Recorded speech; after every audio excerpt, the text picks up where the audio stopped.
What's up, everybody? Back again, Warp Charge Gaming here with a Monday night talk show on 3D printing. That is with our Tabletop Alchemy 3D printing company. We have a Thursday night talk show about 40K and tabletop wargaming, and it was becoming overrun with 3D printing conversations as we started our new company, Tabletop Alchemy. And so we had to make a Monday night talk show. I say we, but tonight I am by myself. James is in Illinois with a crazy snowstorm. James is my partner for both Warp Charge Gaming and Tabletop Alchemy, and he is indisposed due to the crazy weather. So this might be a shorter episode than usual as I just kind of talk about what's been going on for the last week in the 3D printing world for us. And yeah, and just do the usual, keep the grind going. We want to make sure to keep the content going. This is one of our regularly scheduled programs. See a few of y'all out there. Welcome. Happy to have you. So what has been going on? Well, not much printing has been happening, unfortunately. As I was talking on last week's episode, I've ran into some issues. These are some issues that James has also faced and been able to overcome. I am still in a point of battle. Particularly, I did a ton of troubleshooting. I became a lot more intimate with every nut and bolt. I say every, at least on a portion of the machine. I've had to learn a lot about the language of the 3D printer, the different components that exist within it, and being able to understand the terminology being used so that when you're being given advice, you can know what they're referring to, and when you're trying to ask questions, how to ask the right questions that refer to the piece that you're wanting to discuss about. For instance, you know, often your first instinct when you hear extruder is your mind goes to where the filament's coming out of the nozzle. You think that the hot end is the extruder oftentimes. But the hot end assembly with its cooling system and learning what each of the two fans do on particularly the Creality CR10S, that's the machine that we use here at Tabletop Alchemy. And you know, understanding how each part of the machine plays a role into the overall quality and effectiveness of your print. What up, Gordito Spree? Good to have you, man. I'm just going to do some ranting and raving about my 3D printing experiences over the last week. I was thinking it's funny, you know, I'm struggling. I can't even print right now because I'm struggling so hard with the 3D printers. I know that it's the experiences I'm having are not one that's uncommon to the novice. And here we are with a company and a talk show, but I'm just a newbie behind the wheels here, trying to learn the process. But as the whole Warp Charge gaming experience has been, it's we've definitely had a part of our core thought process is to no matter what, just create, do our best, and the idea of, you know, documenting the process. It doesn't have to be a neatly packaged thing, that we're giving an honest backdrop of what's actually going on as we try to become better and better. James' partner, he is the digital designer of both our website and a lot of our graphics, and so he's been going to work on his portion of things by doing a lot of creation and learning the process of design. It's funny. It's learning how to operate the machine. It's almost like learning how to play an instrument. Like you can learn how to play other people's songs, but to write your own music, that takes a whole different level of creativity, and that's and even talent. And it's not just a skill anymore. And that's what's kind of being applied to the designer side of creating your own designs. You know, and this is where you see that you know, people will have things that aren't commercially available to resell because they've come up with the designs that are unique to themselves and can basically be patented as their own intellectual property. Let's see what Gordito's saying. Yo, what sandpaper to use to make the print smooth for printing? Gordito's getting into it. He wants to know about the supplies. Well, Gordito, it's funny as part of my upgrades, I actually got some filler to fill the gaps. So as you do multi-part prints, I got some sandpaper. I'm not very crafty, so James is definitely the encyclopedia about which type of thing is best for what type of thing when it comes to making something better looking. I'm trying to operate technology and just create things and then let other artists do the work. But 3D printing has actually got me deeper into with a desire to hobby than playing the games of tabletop wargaming has ever done. Mainly because, you know, you're making one of a kind unique pieces, or you're manufacturing it yourself from scratch. I totally lust to see the end result of the pieces, especially when you do like a 3-day print. I got this piece from Worlds Overrun that's like took 130 hours or something to print the whole thing, and you damn believe I want to see it put together in its like ultimate conclusion with a beautiful paint job. I like to say it's like seeing things out in the wild. Here we go. Here's a shot of the 130-hour multi-piece print. This thing is massive. This is from Worlds Overrun. So, you know, again, I talk about us being in a neophyte state. We're beginners at this process, but we're definitely hitting the ground running. You know, when they're, like I said, being a designer is a certain type of talent and skill set all in itself, let alone being able to operate your printer well enough to print something like this. And that's why we teamed up with an amazing designer, Worlds Overrun. Here's the kind of the 3D sculpt of that piece there. This is the Thorn Prime. Worlds Overrun, awesome guy. Eric is the designer, and after having some successful Kickstarters, now into his 4th Kickstarter with the Epic Creations set that's out now. You can buy the STL files from Worlds Overrun and be able to print these on your own printers, or you can find people like us, like Tabletop Alchemy, to be able to produce these for you. We've signed on with Worlds Overrun to be a license holder, and we have the right to commercially sell these things, and we couldn't be more proud of that. That's a big kickstart to our Tabletop Alchemy company. So we're looking forward to getting these Worlds Overrun products in people's hands. I'm just going to show you some shots of it as we go along. This is more the Thorn Prime. Worlds Overrun came out with multiple sets. The Thorn, Scorch, Grove, Strata, all of these are these different worlds, as the name indicates, that can basically, you can immerse yourself within a table by using all of the designs that he's come up with. So we have about 300 some designs that you can choose from. I guess it's about 300 files, but there's a ton of different stuff. Here's a whole, you can make a beautiful display board with this. This is the Scorch set, has that desert feel with the rocks. So pretty cool, pretty cool. I have some of that printed, as you saw here. But yeah, I haven't printed a large board of it yet. Look forward to that. Haven't got to check out these dungeon tiles yet either. Looking forward to that. Definitely done this crate here, and that looks super cool. Got to see that out in the wild. Don't know if I got a picture quickly on hand. But yeah, lots of Worlds Overrun stuff. And then as far as some of our own designs, one of the things that's claimed to fame right now, James made a super sweet billboard design that has like this junkyard pile underneath. We actually got to use one of his designs. He made one for our partners and local game store Battlegrounds. And I got to put that puppy on the table when I tried out Gaslands this past weekend. Gaslands was a super cool game. It's like Death Race. You're playing with a Hot Wheel size scale, and typically just Hot Wheel cars. So we had a sweet race track that my buddy Toby made, and man, it got me. That is pretty much my latest desires of things that we're going to be printing. And actually, Toby and I guess went crazy with ideas. Thingiverse was loaded with awesome things that are scaled and made for Gaslands. Again, it's a race game, so like having like junkyard like tires and barrels, and actually like gates that you would drive through, like checkpoints if you were imagining like a video game, guardrails, tons of cool things to make for that. Have to go. Take care. Right on, Gordito. Good to have you, man. Thanks for dropping in, bud. Take care, bro. But yeah, Gaslands is sick, and there's a ton of stuff to print for it, so really looking forward to getting deeper into that and starting to feature that game on the channel, along with some custom 3D printed art. Toby's excellent at kind of doing a post-apocalyptic scheme to terrain pieces. So he does great rust work and just making things look battle worn and dirty and just like realistic. So really looking forward to collaborating with him on getting us a sweet Gasland set up. You can print the roads, the templates.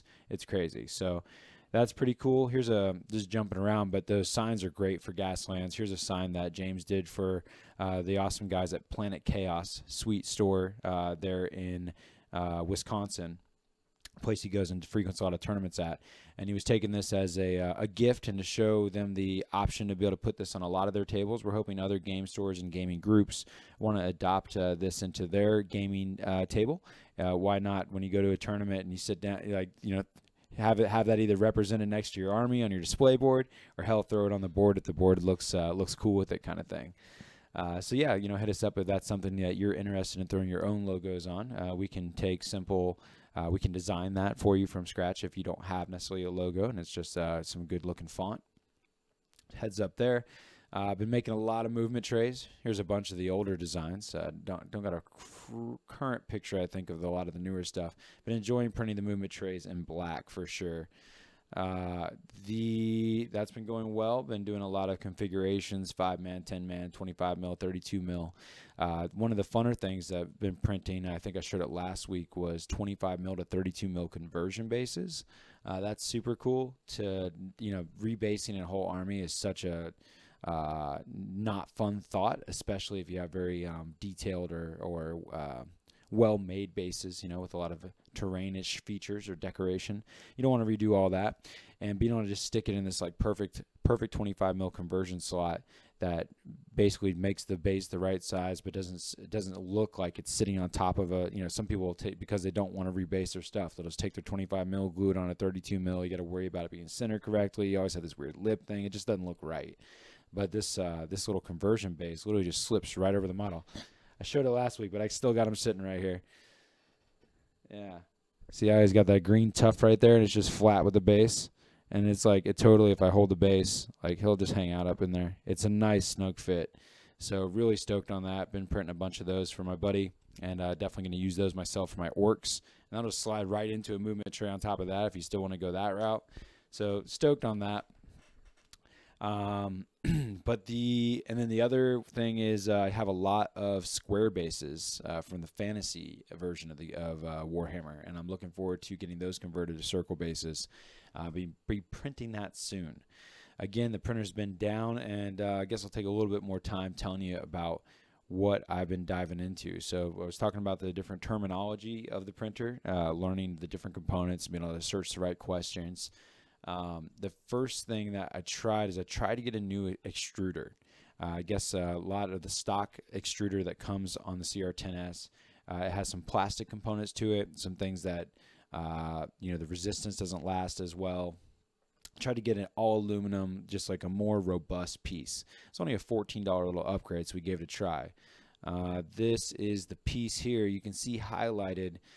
These are the two gears here that are fundamental and working correctly to be able to get your filament to go through down the Bowden tube. That was another interesting thing, that this shows how novice I am and how little research I did jumping into the project here, is understanding that there's direct drive and then the Bowden tube style. And then I guess I was learning the acronym PTFE, which I forget what it stands for, but I know it's related to the Bowden tube.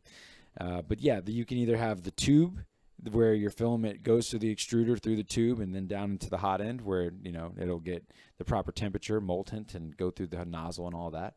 Or you can get a direct drive where it's pretty much kind of straight to the nozzle kind of deal. And I guess you have a lot less concern with the Bowden tube and the extruder, like how they can, you don't have as much underperformance issues with the direct drive apparently.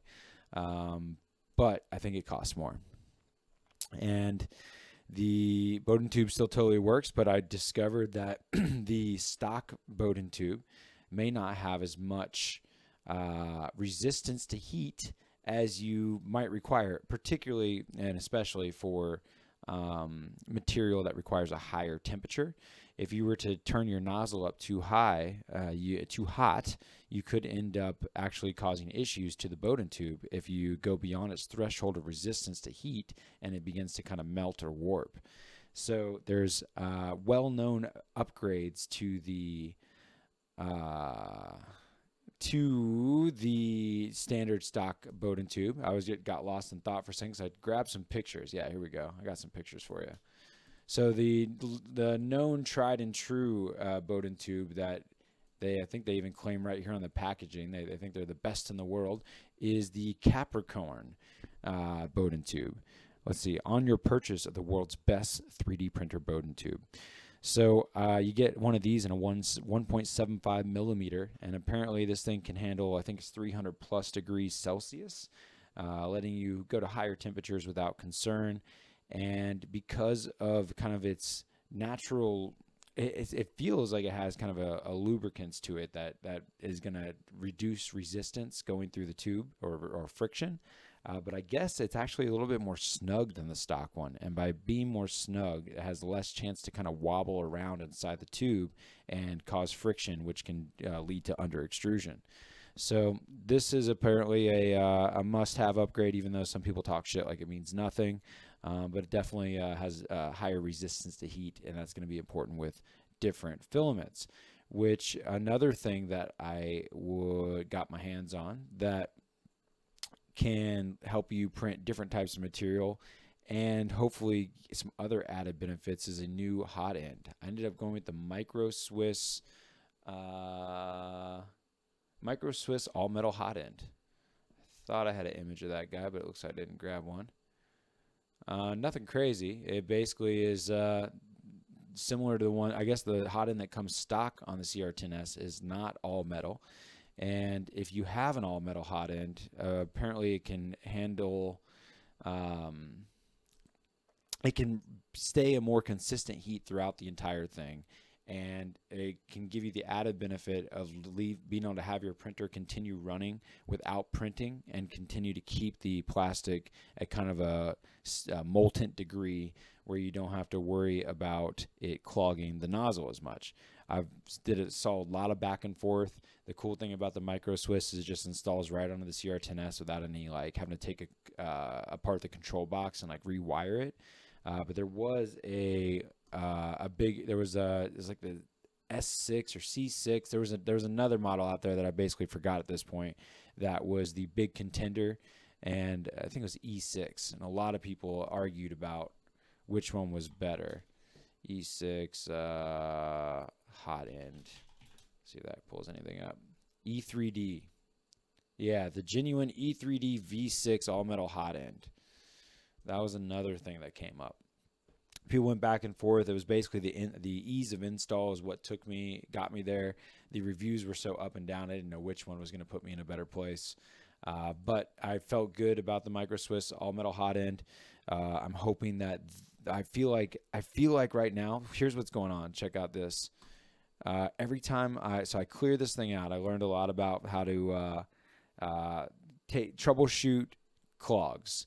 And you can see these little chunks of plastic that I was getting. And with the stock Bowden tube, the moment that I clear this thing out to perfection, I put a brand new nozzle on.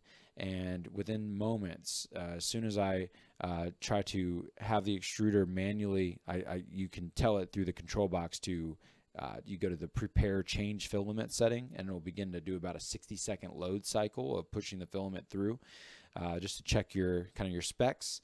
And each time I get stuck almost immediately, something going on in the hot end itself and potentially where the tube meets the nozzle.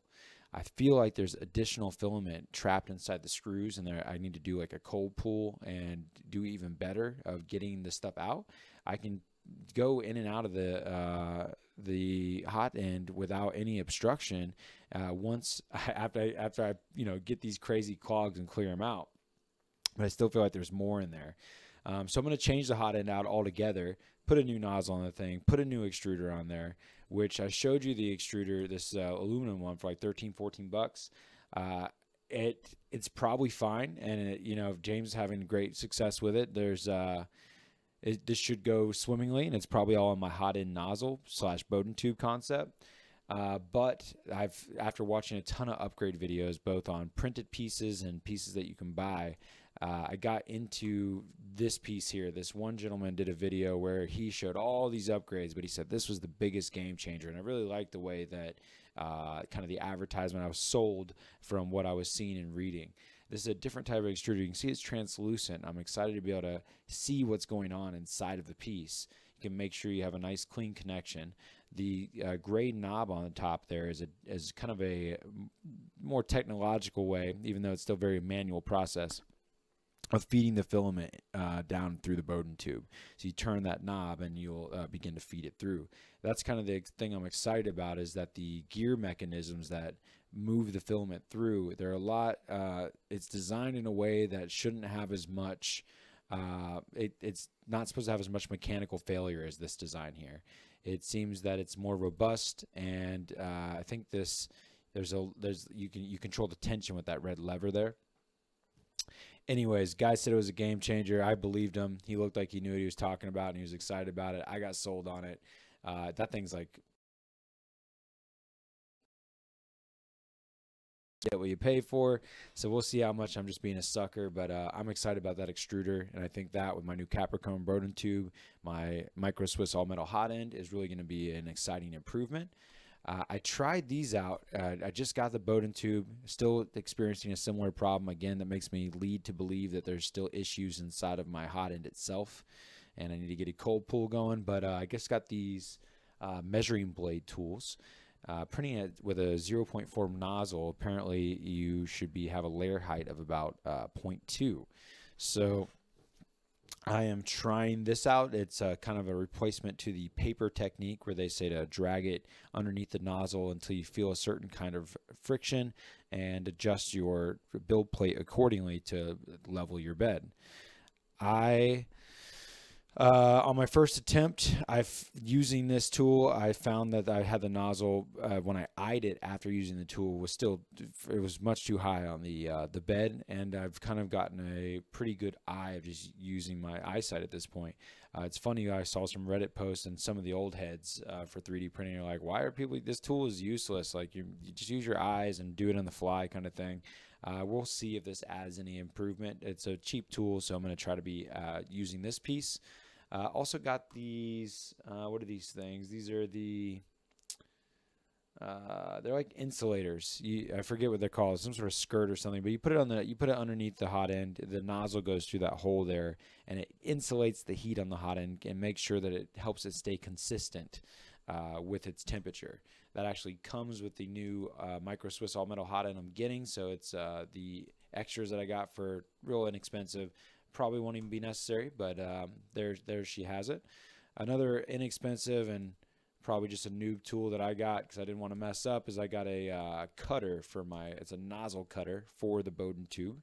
So use that to get a nice 90-degree cut. You can buy a Capricorn Bowden tube in 1 millimeter, which is, when you cut it in half, is pretty much perfect 2 tubes for a couple machines. And here so far I have 2 machines. Another interesting thing I had to figure out that I needed was these, we called them the pointy things last episode, very technical, but these are actually acupuncture needles.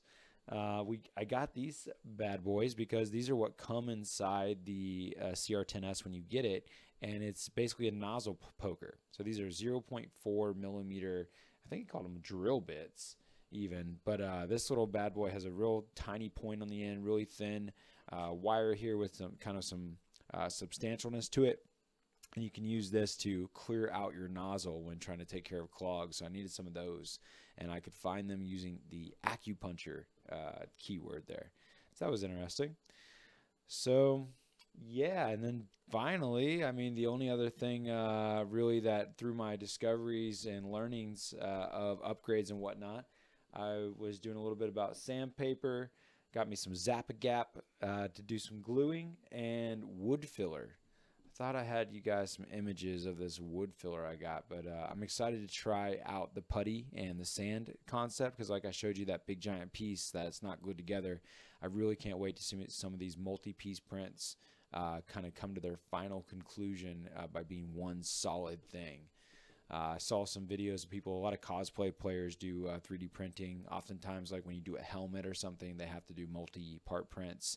And I was seeing some great results of taking these cosplay pieces and making them seamless, and it really brings a piece to life when the seams go away. It takes you out of the zone when you see those breaks in a piece and it begins to look fake. So excited to get that realism going on and try my hand at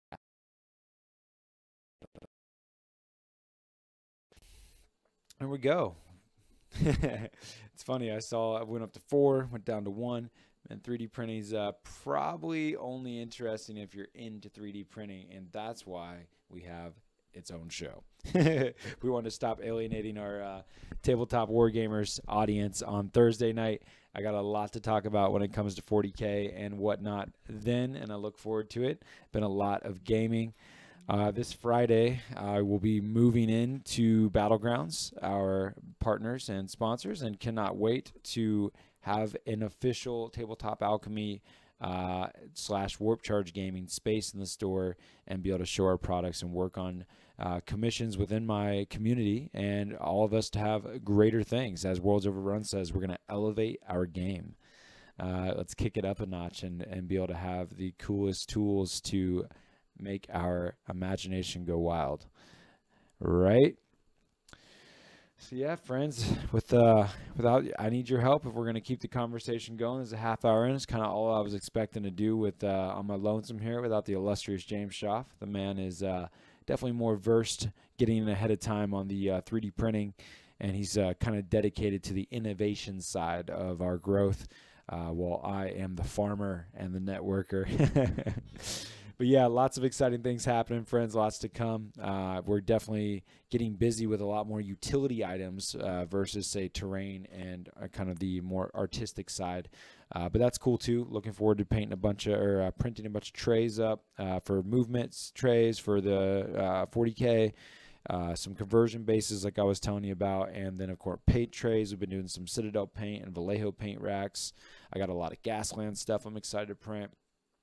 My friend Matt, who had us commissioned to print some scans he did, we're looking forward to printing some more for him. That's going to be cool. So yeah, lots of little things. Still hoping to get hashed out a adjustable movement tray. Been showing that each week as I dream.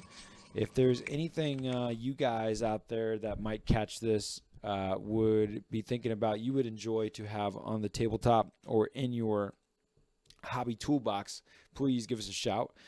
Either just leave a comment on the episode or admin@warpchargegaming.com. We can talk about getting you a Worlds Overrun setup, or maybe just some special things that are unique to what you're looking for. Maybe some billboards with your gaming group or local gaming store. Yeah, that's the gist. If you got some, I think definitely interested in the gamers out there too that play kind of the offshoot games.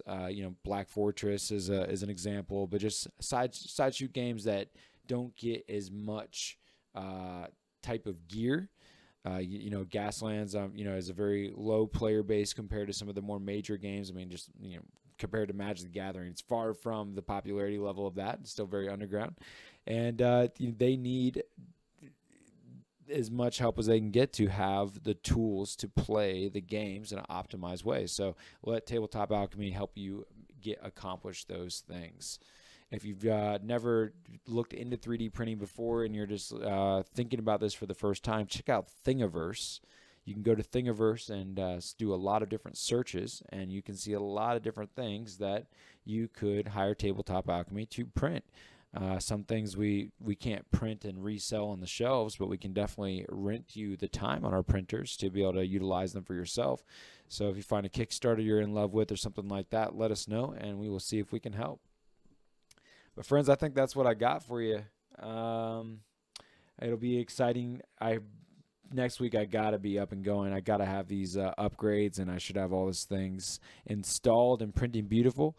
Apparently it's a pretty common term on the internet, but when you're printing beautiful, they call it layer porn. So hopefully I can get some pornography for you, for all you plastic heads out there. Don't get too excited, I guess. But I will get to work on that, friends. We'll have James back next week if it doesn't snow on him anymore too crazy, and we can get you a little bit more deeper into the concepts. But y'all keep taking fun seriously. Love to hear from you. Give us a shout.